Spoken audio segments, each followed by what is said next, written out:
Council has prepared a draft renewal strategy for Taringa St Lucia. This will form the basis of a new neighbourhood plan, and the consequences of this plan for Marmion Parade, Woodstock Avenue and Montrose Road are dire. Evidently, this little corner of Taringa has been earmarked for high density development. So let's take a look around. 90% of the lots in this little precinct are occupied by 1 and 2 storey houses and 2-storey townhouses, like the cottages behind me. Or these cottages on Marmion Parade.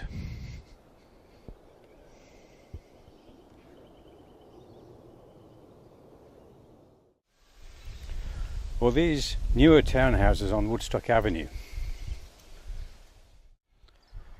Or here on Montrose Road, where density has been increased by moving high-set houses forward and building townhouses behind.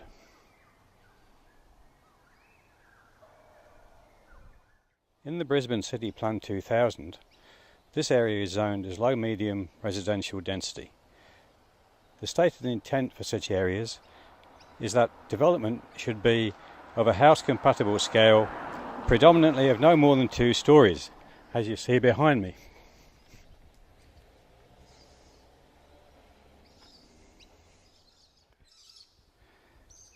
The existing residential density is around 25 dwellings per hectare. But despite the intent of the city plan, the last 5 unit approvals in the precinct have all been 3 storeys, with a residential density equivalent to 100 dwellings per hectare, much greater than the older existing unit developments like you see here, or these even older units in Marmion Parade. The draft renewal strategy sanctions 3-storey development throughout low-medium residential areas.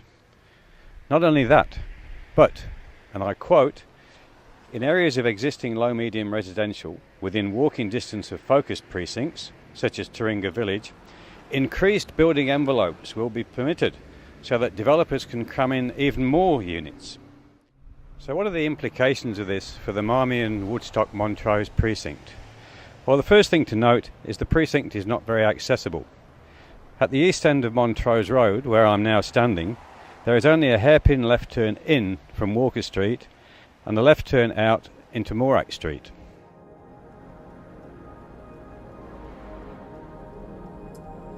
This is the approach to the hairpin left-hand turn into Montrose Road.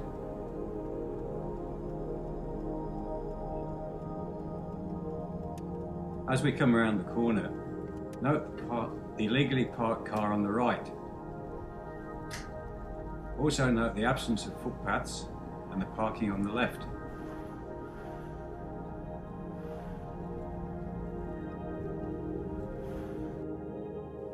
This is the egress from the eastbound section of Montrose Road, which is very narrow footpath. Note the car parked on the footpath. Note the no right turn sign. And note the no U-turn sign.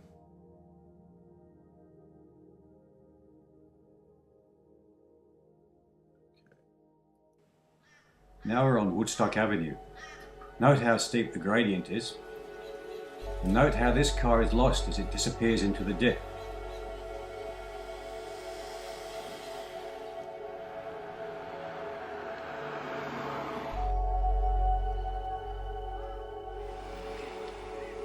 Again, this is Marmion Parade.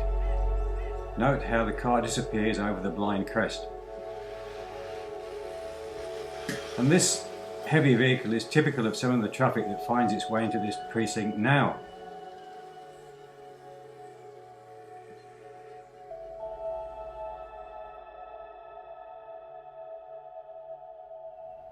Already here at 12 Montrose Road, 6 townhouses have been approved on the site, with another 23 units behind the adjoining properties. The vehicle access to this development is just around the corner from the hairpin access road from Walker Street, and this is what the on-street parking is like now.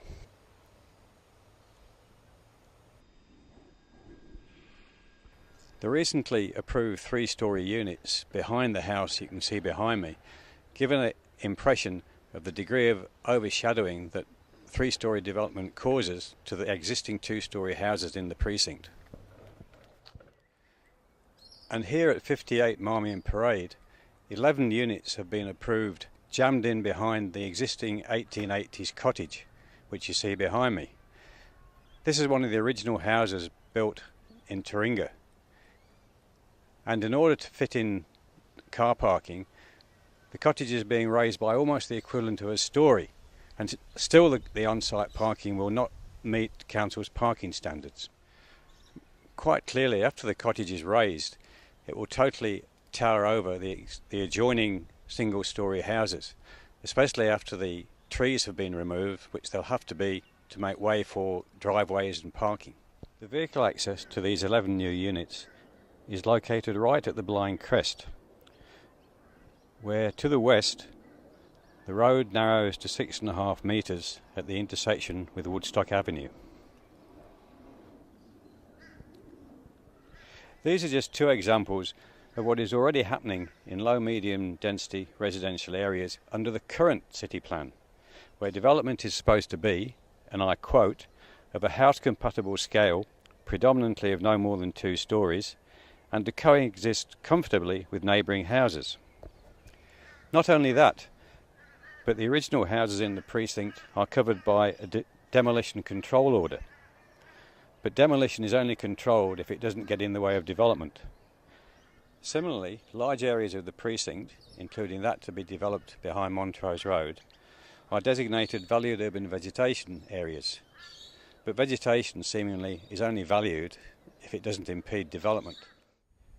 Yet the draft strategy gives carte blanche to 3-storey developments throughout the whole of low-medium residential areas.